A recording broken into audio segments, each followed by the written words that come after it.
question of reading module which most of the students find challenging. So today in this video I'll try to make it easier for you. So let's start without wasting any time. So here on the screen you can see a paragraph, a passage or the question on which we have to label the given diagram. So you can see here it is from the question number 6 to 9. Before we start doing this kind of question, let me tell you what kind of instructions we are given and some tips which we have to follow for doing these questions. So इसमें जो हमें instructions दे रखी हैं वो कहती हैं complete the labels on diagram B below. So इसमें दो तरह के questions आते हैं diagram को label करने के लिए. एक तो होते हैं जिसमें आपको नीचे बॉक्स दिया होता है, बॉक्स में आपको कुछ ऑप्शंस दी होती हैं, आपने उन ऑप्शंस को पिक करना है और ऑप्शंस को लेबल करना है, डायग्राम को लेबल करना है, उसको नेमिंग करनी है. और एक में आपको ऑप्शंस नहीं है, आपको सिंपली डायग्राम को देखना है, इनकम्प्लीट डायग्राम को देखना है और उसको आपने जो क्वेश्चंस के आंसर्स हैं वो आपने पीछे टेक्स्ट के बेसिस के ऊपर करने हैं. सो क्वेश्चन को स्टार्ट करने से पहले आपने ये देखना है कि जो आपको डायग्राम दे रखा है वो डायग्राम में गिवन चीजें कौन कौन सी है. This is very important. Once you read the instructions after this you will go to the given labeling और given words in the diagram.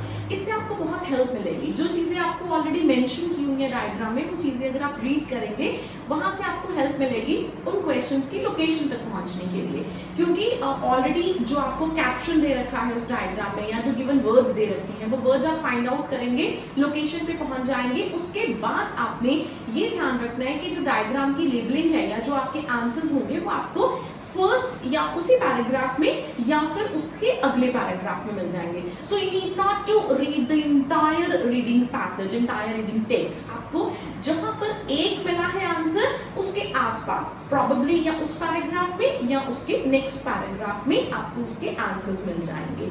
तो इसके लिए आपको पूरा जो टेक्स्ट है वो देखने की जरूरत नहीं पड़ेगी. सो हमें कैसे पहुंचेंगे हम उस लोकेशन की तरफ? पहले हम जो गिवन वर्ड्स हैं वो फाइंड आउट करेंगे, गिवन वर्ड्स कौन से हैं, उसके बाद फिर हम उसकी लोकेशन पे जाएंगे. तो आइए देखते हैं जो एक्सरसाइज मैं करने जा रही हूँ, जो टेस्ट करने जा रही है उस टेस्ट में इंस्ट्रक्शंस क्या कहती हैं और क्वेश्चंस कैसे करनी है. तो यहाँ पे इंस्ट्रक्शंस कहती हैं complete the labels on diagram B below. That means diagram A और diagram B, मुझे दो डायग्राम्स दे रखे हैं, मुझे यहाँ पर लेबल्स लगाने हैं डायग्राम B को. Okay, that means जो डायग्राम A है that is for my help so that I can choose the right location. Then it said choose your answers from the box below. Okay, that means I have given the box as well, the diagram, and write them in boxes 6 to 9 on your answer sheet. So NB, there are more words or phrases than spaces, so you will not use them all. आपको ज़्यादा options दे रखी हैं, सारी options use नहीं होंगी. तो diagram B जहाँ पे मुझे अपने आंसर्स लिखने हैं वो देखने से पहले मैं जाऊंगी डायग्राम A पे. डायग्राम A में मुझे क्या दे रखा है? डायग्राम A में एक मुझे दे रखा है लैम्प चौक, ग्रेनाइट, वाटर है, मड है, चेकलैकॉक आइलैंड है ग्रेनाइट का. Okay, this is in diagram A. तो डायग्राम B कहता है cross section of the same area at the time the article was written. Right, तो जो डायग्राम A है इसने बोला है original area around Chek Lap Kok before work began. Work begin होने से पहले ओरिजिनल एरिया का ये डायग्राम है, डायग्राम A. और B जो है वो है सेम एरिया आर्टिकल के लिखने के टाइम पर उसकी लेबलिंग करनी है उस एरिया की. दैट मीन्स टेक्स्ट में भी ये जो एरिया है दो प्लेसेस पे मेंशन किया होगा, एक तो वर्क स्टार्ट होने से पहले, एक जब आर्टिकल लिखा गया. तो इसमें टेंसेस का हेरफेर हो सकता है. जो work began, before work began है यहाँ पे आपको पास्ट टेंस मिलेगा और जो आर्टिकल वाज रिटन इसमें या तो प्रेजेंट होगा या फिर उसमें कुछ आपको प्रोबेबिलिटीज दी होंगी कि आर्टिकल में लिखा होगा कि ये चीज ऐसे बनेगी, ये एरिया ऐसा होगा, तो उसमें या फिर हमें फ्यूचर टेंस मिलेगा. तो अब मुझे ये जो मेरे हिंट्स हैं, जो मैंने जैसे आपको बोला कि जो हमें गिवन पिक्चर है उसमें देखने हैं कि जो हिंट्स हैं उसके बेसिस के ऊपर हम नेक्स्ट क्वेश्चंस को फाइंड आउट करेंगे. तो I will look for the words water, mud, Chek Lap Kok island या फिर Lam Chau, granite. Okay, so I'll look here at the back to catch these words. मुझे कहाँ पे दे रखे हैं ये words?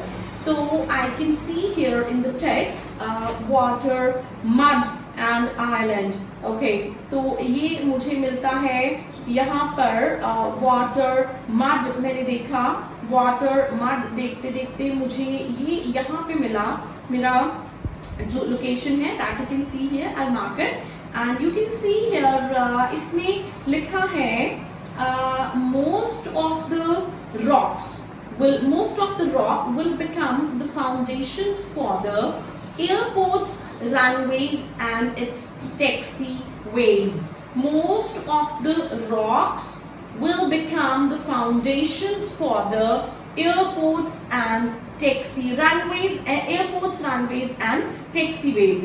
तो जब मैंने देखा कि यहाँ पे रॉक्स दे रखी हैं, रॉक्स उसने कहा है कि जो रॉक्स हैं वो फाउंडेशंस बन जाएंगी, फाउंडेशन मतलब उसका बेस बन जाएगा। तो ये जो वाटर है, वाटर की यहाँ पे रॉक्स बन गई हैं, तो वाटर के साथ साथ मुझे यहाँ पर वर्ड जो नजर आ रहा है वो रॉक नजर आ रहा है, मतलब वाटर जो पहले था वो बाद में रॉक बन गया। तो इसके बाद उसने कहा है ये फाउंडेशंस बन जाएंगी, किसकी फाउंडेशंस बन जाएंगी? रनवेज और टैक्सीवेज की। तो फाउंडेशन मतलब उसका आधार। तो दैट मीन्स अगर रॉक्स मुझे नीचे दे रखी हैं तो वो किस चीज की फाउंडेशन है? रनवेज और टैक्सीवेज की। तो मेरा एक आंसर होना चाहिए यहाँ पे रनवेज और taxiways. That means my first option जो मुझे यहाँ पे दे रखा है, जिसमें मुझे अपना 6th आंसर कंप्लीट करना है, क्योंकि मुझे 4 ऑप्शंस चाहिए, 6, 7, 8, 9 मुझे 4 आंसर्स लिखने हैं। तो रॉक्स फाउंडेशन बन रही है, 3 चीज लिखी हुई है यहाँ पे 6, 7, 8, ठीक है। तो यहाँ पे उसने मुझे कहा है कि रॉक्स उसकी फाउंडेशन होगी, तो फर्स्ट ऑप्शन उसकी फाउंडेशन होगी वो रनवेज और टैक्सीवेज हो गया। फिर उसके बाद मैंने आगे इसको रीड करना शुरू किया नेक्स्ट ऑप्शन के लिए। तो नेक्स्ट ऑप्शन जो हमें है यहाँ पे दिख रही, देखिए यहाँ पे पहले चेकलेट आइलैंड था, उसके ऊपर ही मुझे 7th क्वेश्चन मेरा नजर आ रहा है। तो मतलब मेरा जो 7th क्वेश्चन है वो चेकलेट आइलैंड से कुछ रिलेटेड होगा। तो आइलैंड से रिलेटेड होगा, चेकलेट आइलैंड से रिलेटेड होगा। तो मैं यहाँ पे अगर उस आइलैंड से रिलेटेड कुछ देखने की कोशिश करती हूँ, तो आइलैंड जो है वो मेरा ग्रेनाइट का था। तो उसने बोला यस एग्जिस्टिंग आइलैंड, मुझे यहाँ पे वर्ड मिल गया, मतलब जो यहाँ पे आइलैंड एग्जिस्ट कर रहा था। तो सेंटेंस कहता है most of the terminal buildings will be placed above the site of the existing island. अब that means ये जो आइलैंड एग्जिस्ट कर रहा था उस आइलैंड के ऊपर वाली जो प्लेस है, उसने बोला है ना यहाँ पे above the site मतलब साइट के ऊपर, ठीक है। तो ये above है, जो उसको देखिए टच भी नहीं कर रहा, above the site of the island। तो ये मेरा 7th आंसर फिर हो गया। टर्मिनल बिल्डिंग्स हो गई यहाँ पे, टर्मिनल बिल्डिंग अगर मैं नीचे ऑप्शंस देखती हूँ तो ये मेरा कहता है टर्मिनल बिल्डिंग साइट, राइट। तो मेरा जो 7th आंसर है वो टर्मिनल बिल्डिंग साइट हो जाएगा। अब उसके बाद मेरे 2 क्वेश्चंस और रह गए हैं, एक 8th और एक 9th। तो मैं यहाँ पे देखती हूँ 8th तो 9th फिर से मेरा वाटर और मड से रिलेटेड है। वाटर और मड मुझे फिर से देखना पड़ेगा कि कहाँ पे है। वाटर और मड अगर मैं देखती हूँ तो ये मुझे यहाँ पे कहीं पे मिल रहा है। इसके फर्स्ट कॉलम में अगर हम चेक करते हैं, सेकंड पेज के फर्स्ट कॉलम में, तो यहाँ पे उसने वाटर्स बोला, वाटर मुझे मिल गया, ठीक है। अब मैं जरा इस वाटर वाले सेंटेंस को पढ़ लेती हूँ कि ये कहता क्या है। इसने कहा है at the same time sand was dredged from the waters, okay. तो इसी टाइम पर उसने बोला सैंड जो थी वो वाटर से ड्रेड हो गई, अलग हो गई, सैंड जो है वाटर से ड्रेड हो गई and piled on the top of the layer of the stiff clay, okay. और वो पाइल होनी शुरू हो गई, पाइल मतलब उसका ढेर लगना शुरू हो गया, वो इकट्ठी होनी शुरू हो गई। कहाँ पर इकट्ठी होनी शुरू हो गई? Piled on the top of the layer of the stiff clay. That means जो स्टिफ क्ले का टॉप लेयर है वहां पर वो इकट्ठी होनी शुरू हो गई। तो ये मेरे 2 आंसर्स एक साथ निकल आते हैं, मतलब स्टिफ क्ले के ऊपर उसने पाइल बनाया है। तो जो ऊपर बना है पाइल वो हो गया सैंड का, और जिसके ऊपर पाइल बना है वो है स्टिफ क्ले। मेरे दोनों आंसर्स निकला यहाँ पे 8 और 9 भी। सो मेक श्योर कि जो आपको डायग्राम कंप्लीशन वाले क्वेश्चंस आते हैं, जरूर नहीं है कि वो क्वेश्चंस के आंसर्स आपको ऑर्डर वाइज ही मिले, unlike some other kind of questions in reading module. इसमें आपको आंसर्स जो है वो मिलेंगे आसपास, जैसा मैंने बोला एक पैराग्राफ जहां से आपको उसकी फर्स्ट लोकेशन मिली है उसके आसपास ही आपको बाकी के आंसर्स या सारे आंसर्स मिल जाएंगे। बट डोंट बी कंफ्यूज कि आपको ऑर्डर में मिले हैं। इसमें देखिए आपको 6th और 7th का आंसर जहां से मिला उसके आगे से 7th, 8th और 9th का आंसर नहीं है, 8th और 9th का आंसर पीछे से है। तो मैंने किया क्या, मैंने सिर्फ जो गिवन वर्ड्स थे उनका मैंने हेल्प लिया, गिवन वर्ड्स का हेल्प लिया और मुझे मेरे आंसर्स मिल गए। जैसे मेरा 6 था, 6th क्वेश्चन के लिए मैंने वो जो रॉक्स बनी हुई है वो नीचे देखी, रॉक्स काइंड कुछ बना हुआ है, वो रॉक्स के ऊपर उसने बोला कि रॉक्स जो है वो फाउंडेशन का काम करेंगी रनवेज और टैक्सीवेज की।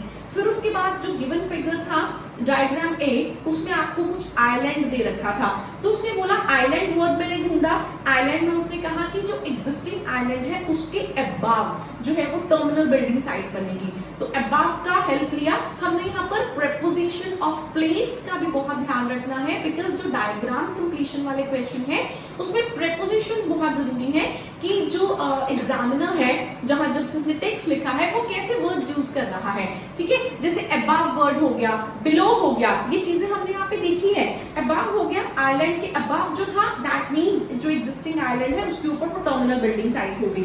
फिर जैसे मैंने देखा और वर्ड्स देखे, ये हमारा 8th और 9th क्वेश्चन था, उसने कहा जी on the top of the layer of stiff clay, top फिर से हमारा एक kind of word है, ठीक है। on preposition of place हो गया, on the top of the layer, तो उसके लेयर के ऊपर, that means ये हमारा फिर एक आंसर हो गया, ठीक है। stiff clay के ऊपर, stiff clay के ऊपर on preposition of place पता होंगे तो ही हम आंसर्स को इसको आंसर कर पाएंगे, राइट है जी। so this is the way we can find these kind of answers and we can do the questions of diagram completion. Okay, so we have to be careful with the location, we have to be careful and understand the prepositions of place for finding out the answers of these questions. देखने में difficult लगते हैं once you get these questions in front of you, but if you thoroughly read the instructions and already given words here, so it won't be difficult for you after that. Okay, so you have to be clear firstly about the prepositions of place and then the given words. Once you get the location you can easily find these answers. So this is all about this kind of question. In case you find still any difficulty in solving these questions, so you can leave the comment here in the comment box. I'll try to make it clear for you. Thank you very much for watching this video, and if you find it useful please hit the like button and do subscribe my channel.